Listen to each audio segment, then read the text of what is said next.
who could potentially rival him this year? Well, I don't think it is by any stretch of the imagination Bryson DeChambeau's to lose. There is any number of players could win this Masters, but I do think that the top 10, given that they're all pretty much long hitters, are going to be up there and potentially challenging for green jackets. Dustin Johnson has been in fantastic form. He's shrugged off a bout of COVID and is looking fresh and looked good in Houston last week. You have the likes of Rory McIlroy going for the career Grand Slam and becoming only the 6th player to do that. Go down the list of the top 10 players, the likes of Xander Schauffele, Justin Thomas, Jon Rahm. These are all players who have the credentials to succeed. One player that we're not talking about very much is, ironically, the defending champion, Tiger Woods, who's shown very little form this year. Yeah, in part of that, we're staying with the Masters. There will be a notable absentee in the shape of 2017 champion Sergio Garcia, the 40-year-old Spanish player, withdrawing after a positive coronavirus test. Now, let's take a look at some of the other stories making the headlines today. Quarantine restrictions. The Sweden squad who played there on Wednesday. The ruling could also impact England's Nations League match with Iceland, who first played Denmark. That match on Sunday. England's Johnny Bairstow has signed for Big Bash side Melbourne Stars. He's been playing in the IPL and will miss the start of the tournament now after being selected to play for England in their Whitehall series in South Africa. And India captain Virat Kohli will miss 3 of the 4 tests on his side's tour of Australia. Be it the birth of his first child, Kohli will return home after the first test, starting on the 17th of December.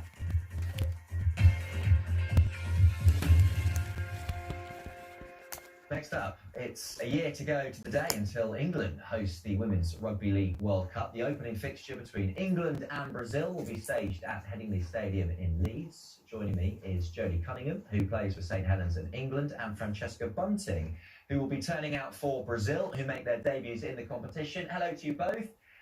We'll start with you, Jodie, shall we? Because with this tournament being staged on home soil, hopes, I imagine, that it'll be the biggest and best Rugby League Women's World Cup today. Absolutely, yeah. Home World Cup is always exciting, but I think the added incentive of being alongside the men and the wheelchair, I just think it's going to be a fantastic event all round and such an amazing opportunity for all the women that are going to be part of this tournament. And Francesca, you're obviously one of those.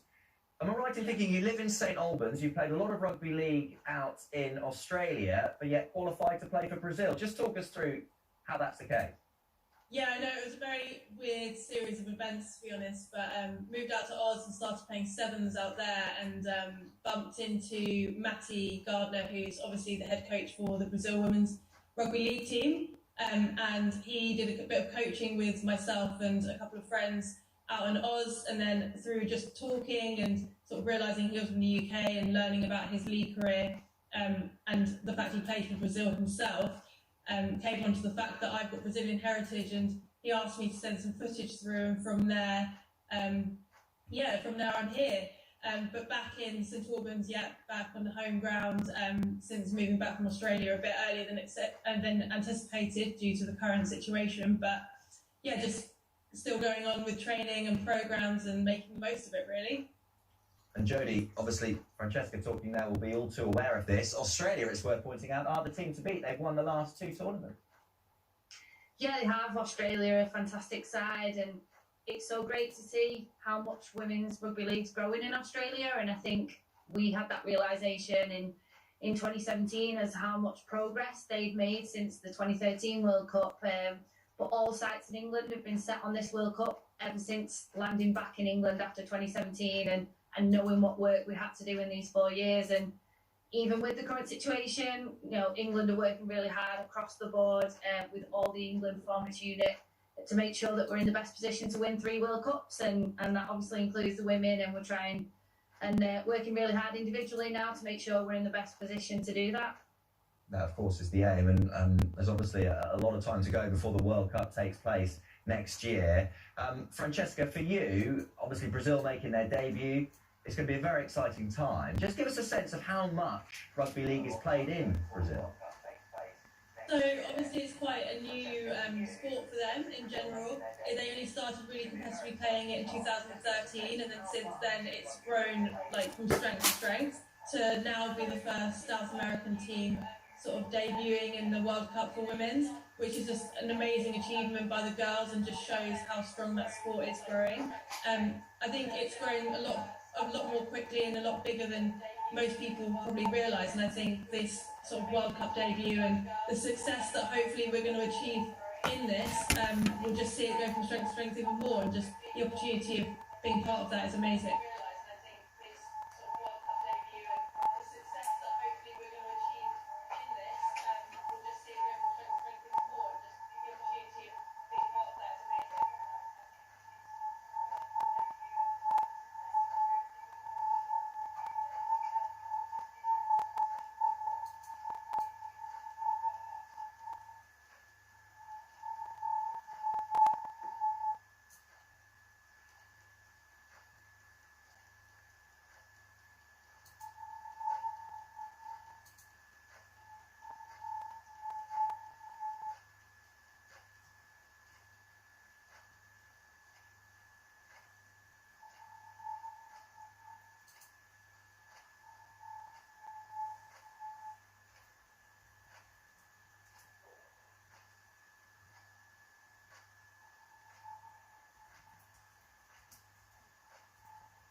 Very good news, and I'm sure people watching the news tonight will feel a sense of relief, because haven't we had to make so much sacrifice this last year, not seeing our families, not seeing...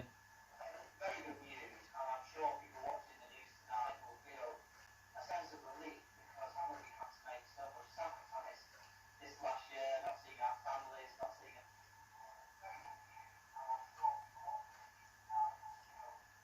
That people will probably have to have 2 doses. It has to be kept at extreme.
So you can vlog live.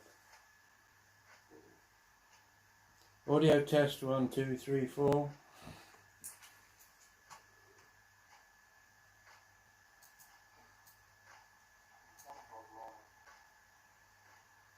Audio test 1, 2, 3, 4. We are live.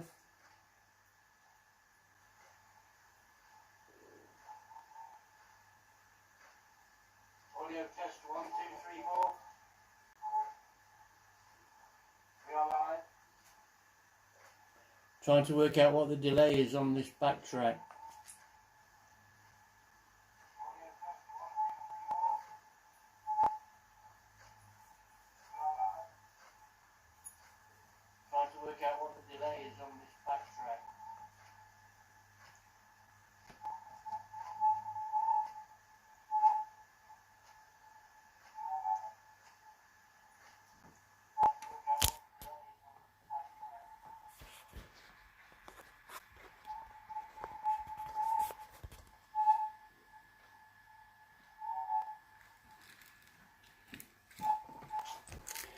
Let's take a little walk down the road.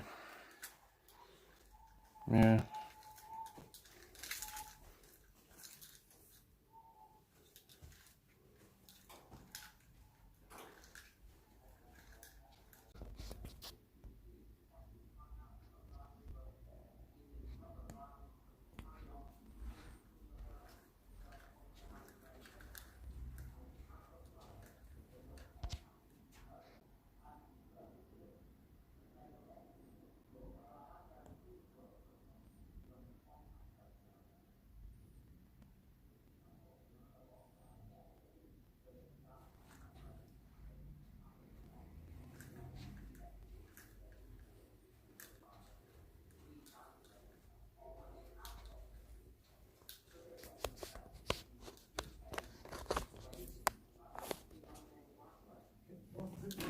Brief question. I wonder what you made of Lord Clooney's response after criticism of him describing Kamala Harris as the Indian. Oh, it was just disgusting racism. It was like something from another age. Any news? He should apologise and should probably get off Twitter. Any Jonathan news? Ashworth, Shadow Health Secretary, thanks very much for being with us on BBC News. And tonight we'll be attempting to answer your questions on the news, hopefully. Here's one, 290 Tim Wilcox will be joined things. by cell biologist Jennifer Roan and infectious disease specialist Dr.